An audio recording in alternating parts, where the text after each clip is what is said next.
임피제 신부님께서 제주도에 첫 발을 내디디셨을 때 제주도는 그야말로 단군 이래 가장 어려운 상황이라고 해도 과언이 아닐 만큼 힘든 시절이었죠.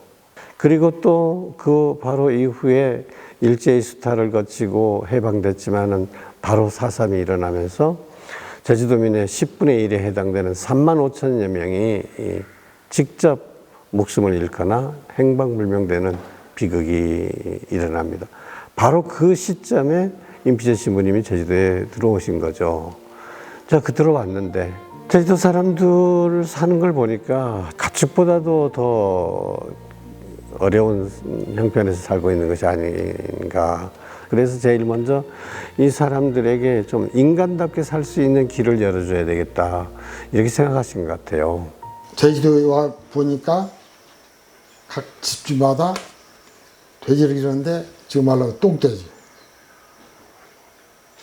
변소 밑에다가 돼지를 기르면서 집집마다 하나씩 기르면서 그걸 하는 걸 보고 임피신부가 여기 이거 좀 개방을 해야 되겠다는 생각이 아마 가졌던 모양이에요.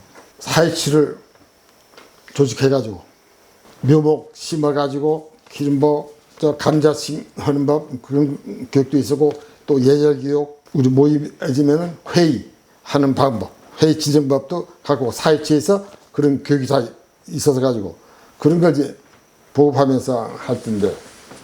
임피제 신부님은 아이들과 함께 돼지를 키우고 버려진 생선으로 사료를 만들었습니다. 병아리와 새끼 돼지를 나눠주고 다시 돌려받는 가축은행으로 자립을 도왔습니다. 그러나 가축은행은 난항을 겪게 됩니다. 옥수 죽을 해가지고 주민들한테 나눠줘요. 거기다가 집에서 가족들 나눠 먹고 그걸로 하루 생활을 이어갈 정도.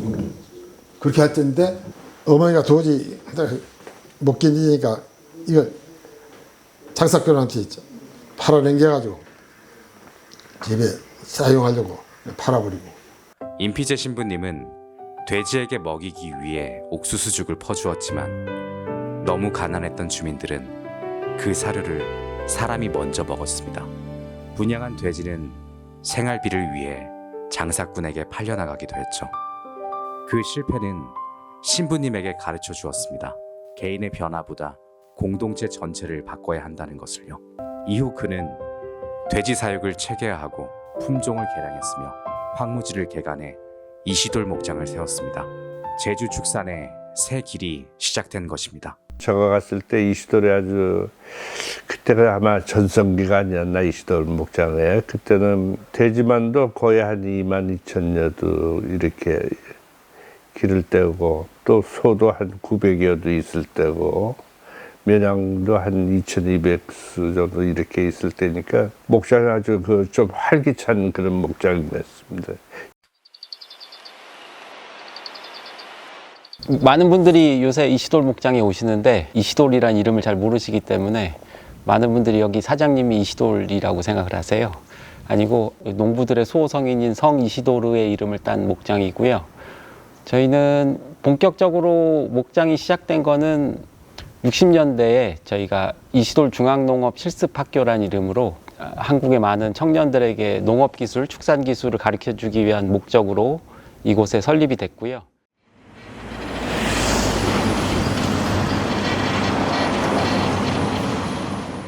제가 72년도에 저기 제주도에 트럭타가 사실은 이시돌 정도밖에 없었습니다. 말하자면 그 축산이나 농가에서 이렇게 밭 갈거나 이제 개가 날 때 그때 이제 사용하는 농기계죠. 이제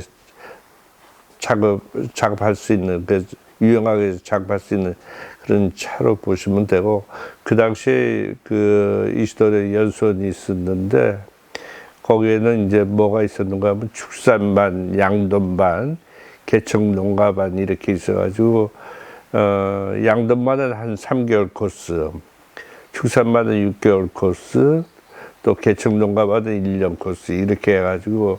개척농가가 있어요. 개척농가는 한 사람 앞에 땅 한 2만 평 정도를 협회에서 사가지고 임대를 주는 거죠. 그럼 거기서 생활하면서 그 땅값을 갖고 이제 자기 소유가 되는 그러한 사업, 그거를 개인 농장, 개척 농장 이렇게 불렀었어요. 거기 들어가서 연수 생활하면서 자기 분야에서 배우고 싶은 거 이렇게 배우고 이렇게 다 배운 다음에 이제 나오고 이렇게 하는 그 기술 지도를 많이 했죠. 그래서 이론적인 교육도 시키고 또 실질적으로 거기에 대한 실습도 하고 또 그러는 동안에 이제 자연인 지식이 얻어지는 거니까 이제 제가 했던 거는 개척 농가만 1년을 했는데 1년도 모자라더라고요. 그래서 한 6개월 정도 더 있었죠, 거기에.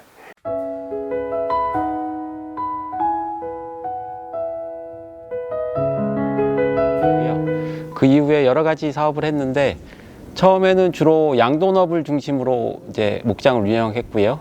지금은 유기농 우유 생산하는 낙농 목장하고 또 경주용 말을 생산하는 경주마 이렇게 생산하는 목장이고요.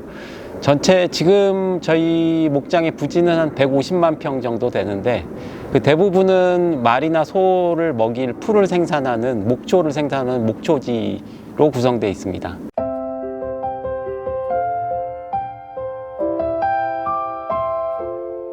근대적인 목축을 하려면 사료가 있어야 돼요. 목초가 있어야 돼.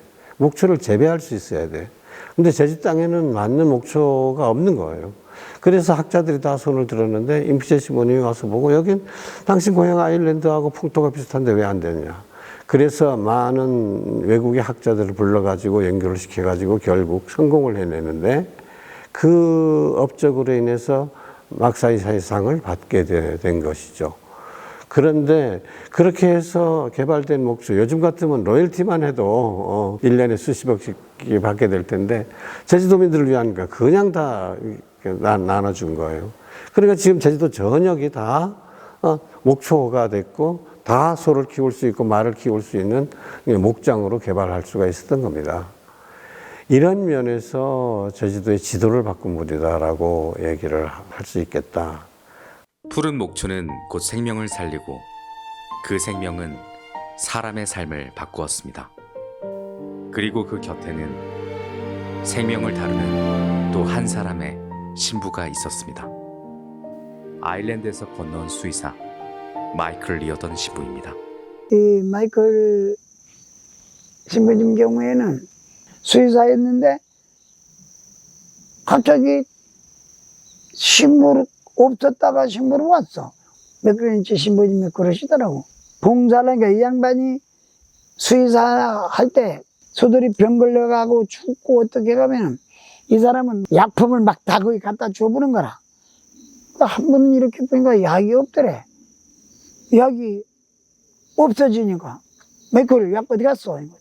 신부님이 항상 귀에 닳도록 봉사만 하라 그러니까 그만 송아지가 다 죽어가는데 그 약품을 갖다 좀 살려가지고 그 약을 가져줬다니까 그게 감동받아가지고 내가 마이클은 신학대학을 시겠습니다 그러더라고. 메클지 신부께서 직접 하더라고. 난 그래서 이제 딱 졸업을 하고 신부가 되면은 일로 와라.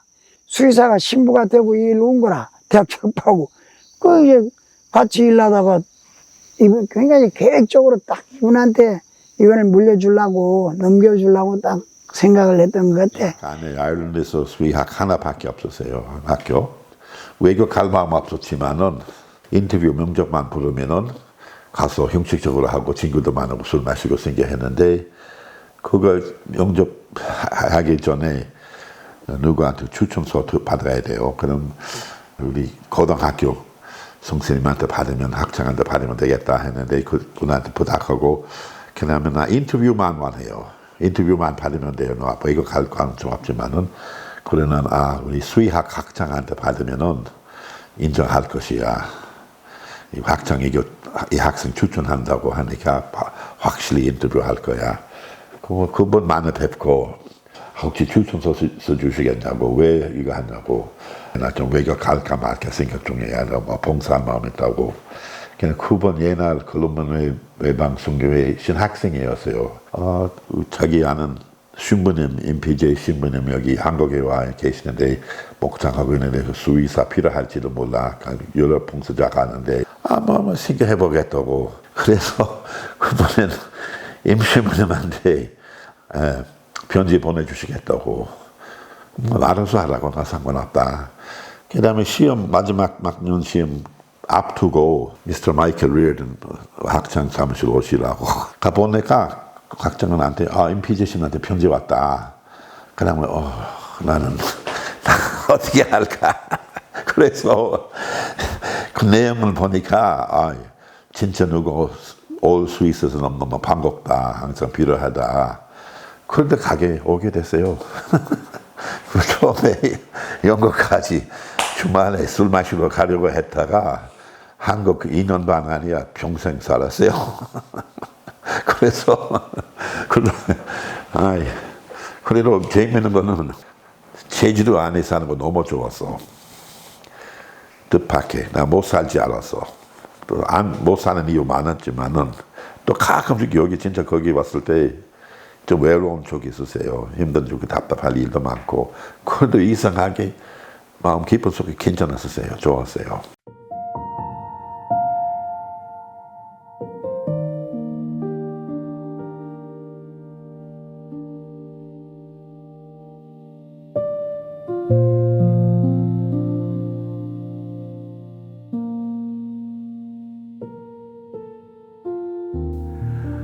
일자리가 없어서 초등학교를 졸업한 처녀가 이제 부산의 신발 공장에 일하러 갔다가 사고로 죽어서 재가 되어서 돌아오는 모습을 보시고 쇼크를 받으셔서 여기 일자리를 만들어야 되겠다. 그래서 이시돌 수직사를 만든 거예요.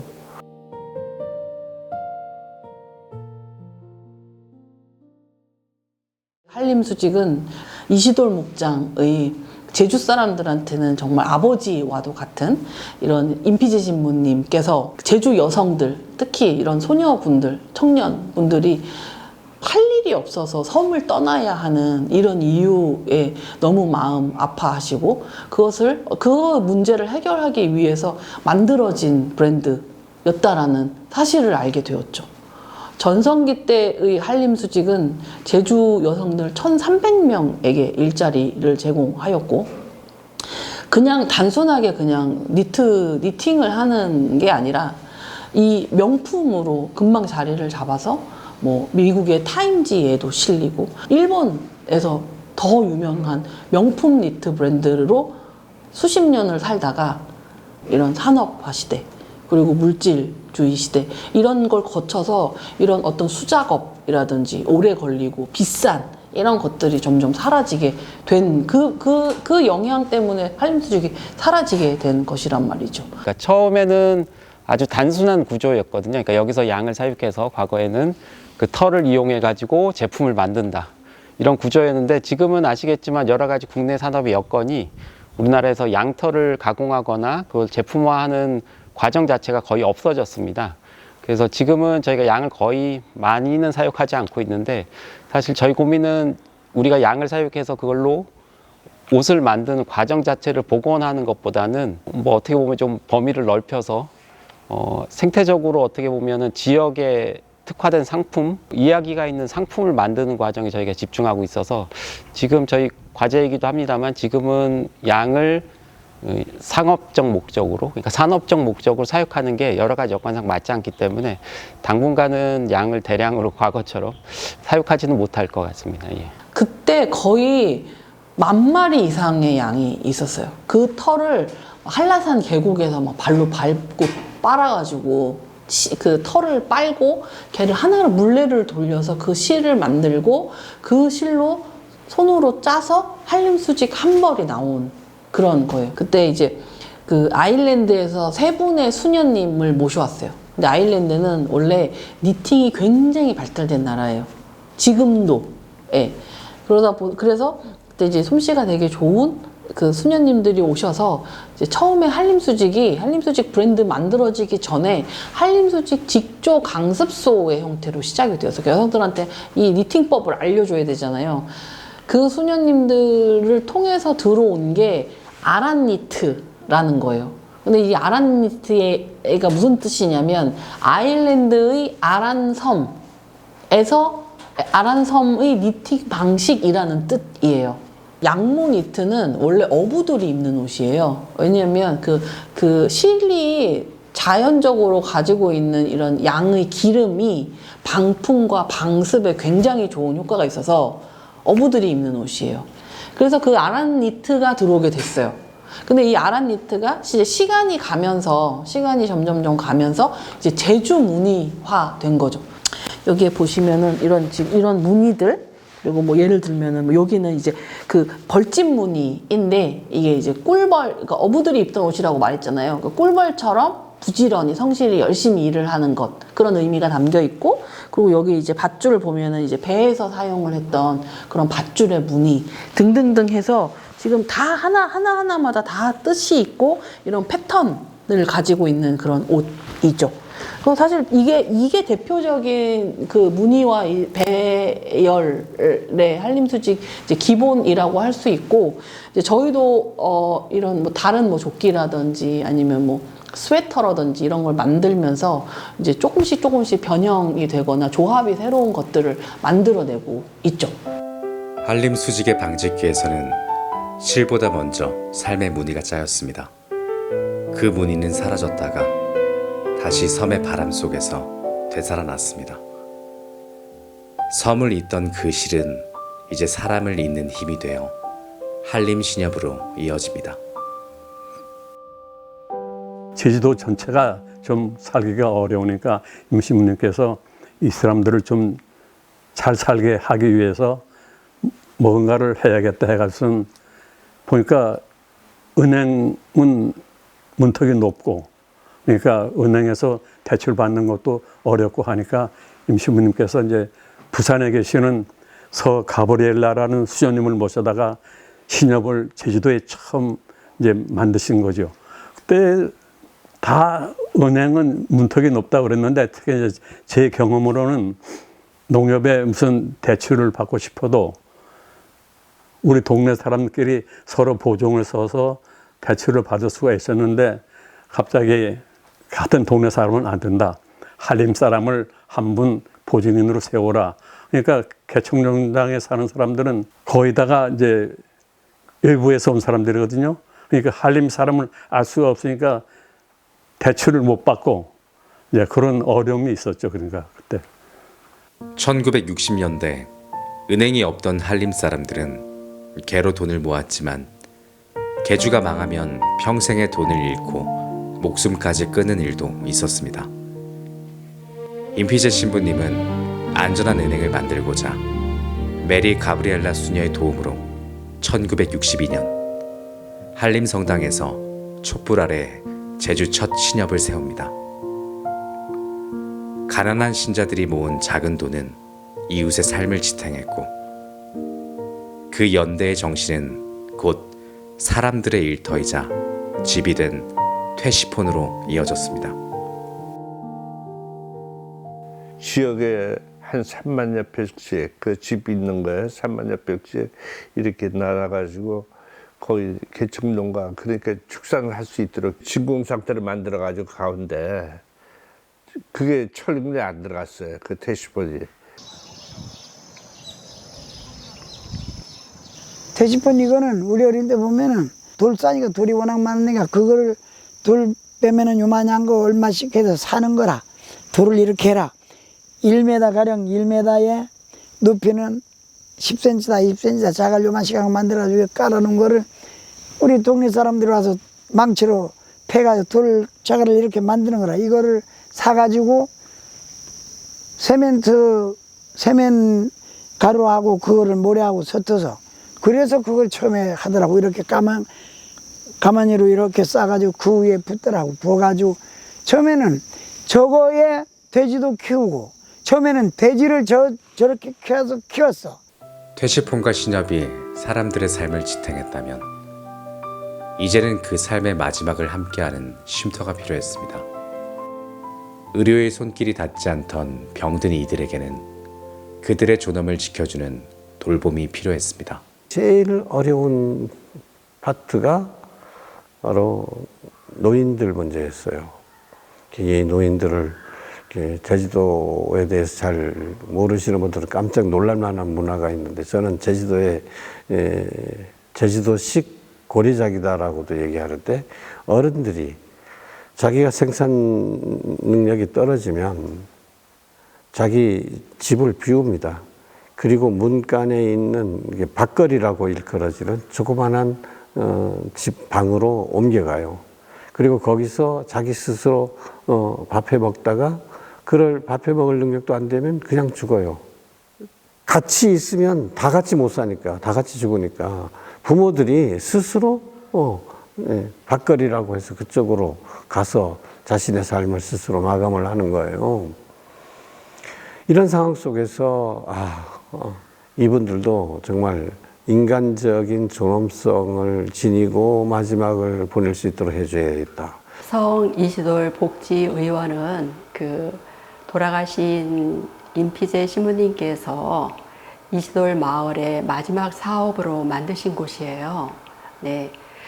2002년도에 이 금왕리에 집을 짓고 신부님께서는 이제 암 말기 환자들의 쉼터로 만드신 거예요. 그래서 호스피스 병동이라고 그냥 죽음만 지켜보는 게 아니라 다 알다시피 암 말기 환자들의 느끼는 통증 조절, 조절이란다고 해서 완전히 뭐 없애는 건 아니지만 통증을 완화시키고 조금이라도 암 말기 환자들이 느끼는 증상들을 완화시켜서 조금이나마 그 임종의 가정들을 좀 편안하게 해드리는 것. 우리나라가 암 환자들이 너무 많잖아요. 암 환자들이 너무 많고 또 그들의 마지막을 모실 수 있는 이곳은 앞으로 꼭 필요하다고 생각하고 있고요. 그리고 설립자의 정신대로 끝까지 이 무료병원으로 이어갈 수 있도록 많은 분들의 관심과 도움의 손길도 또한 필요합니다. 내가 암 말기 진단을 받고 그리고 모든 치료가 이제 더 이상 불가능하다라고 했을 때 내가 갈 곳이 있구나, 제주도에. 네, 그런 의미로 다가왔으면 좋겠습니다. 네.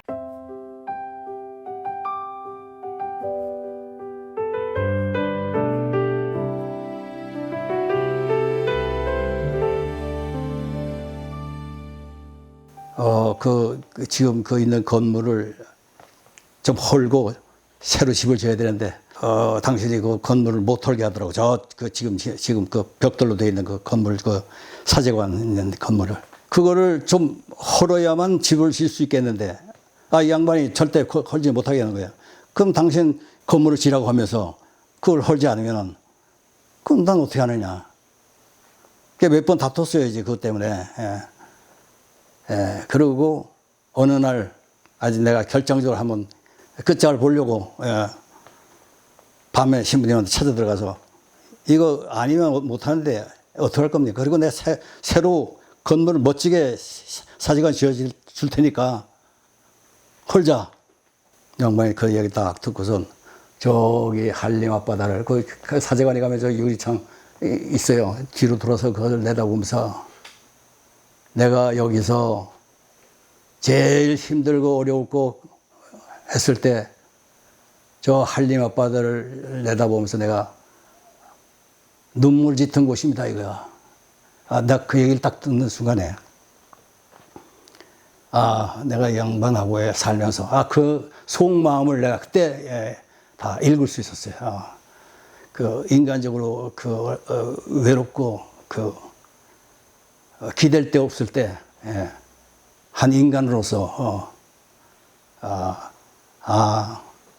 이게 허우면 안 되겠구나. 그러나 그분은 결코 뭔가를 끝까지 이루고자 했던 불굴의 사나이다. 의지의 사나이 한마디로. 그 다음에 인터뷰, 같은 인터뷰 부탁하면 자기 싫어. 지금 제가 예나 했던 일 알지 말고 지금 앞으로 할 일 얘기해보자. 뭐 할 수 있는지. 그것만 하셨어요. 자기 중심 안에요. 오히려 자기보다는 이스돌 우선이라고 생각하는 것이야. 그래서 나한테 넘겨주는 거는 나는 좀 두려움이 있었어요. 나 이 양반 실망시킬까 봐. 그러니까 엄청나신 분인 거 사실입니다. 엄청나신 분이고, 야, 한 사람 개인이 어떻게 이런 일도 할 수 있었을까 정도로 놀라는 일도 많은데, 다만 임 신부님이 자기를 내세우는 것보다는 자기가 한 일의 동기랄까요? 의미랄까요? 이런 것들을 항상 강조해 주기를 원하셨습니다. 그래서 신부님이 세운 호스피스 병원이라든가 이런 것들이 당신 앞에 항상 먼저 서기를 원하셨어요. 그래서 아까 말씀하셨지만 여러분들이 임 신부님의 어떤 위대함이나 대단한 신분이다. 이런 것들을 통해서 이 시도를 많이 알아주시는 것도 너무 좋지만, 어떻게 보면 그 근본에는 임 신부님 왜 그런 일을 하셨는지, 임 신부님 왜 이 사업을 하시고 왜 이런 일들 하셨는지를 조금 더 생각해보는 계기가 되면 좋겠다는 생각은 합니다. 예.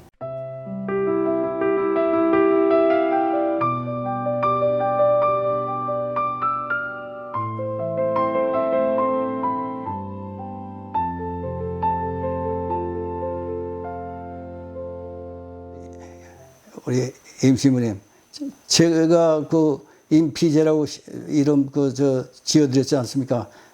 패트릭 제임스 맥컨시, 그의 앞에 피자하고 제임스 제자를 해서 임피제 합시다 해가지고 임피제를 했는데, 천국에서 잘 살고 계시라고 생각이 됩니다. 성호를 긋습니다.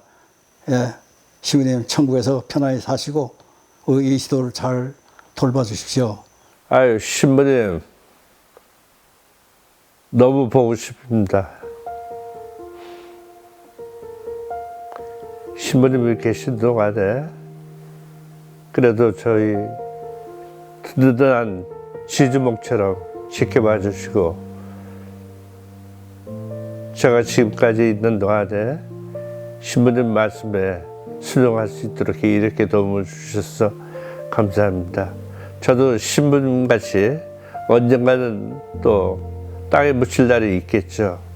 그동안에 신부님 어를 생각하면서 굳건하게 의지를 단단히 가지고 신부님의 모습을 담겠습니다. 신부님 감사합니다.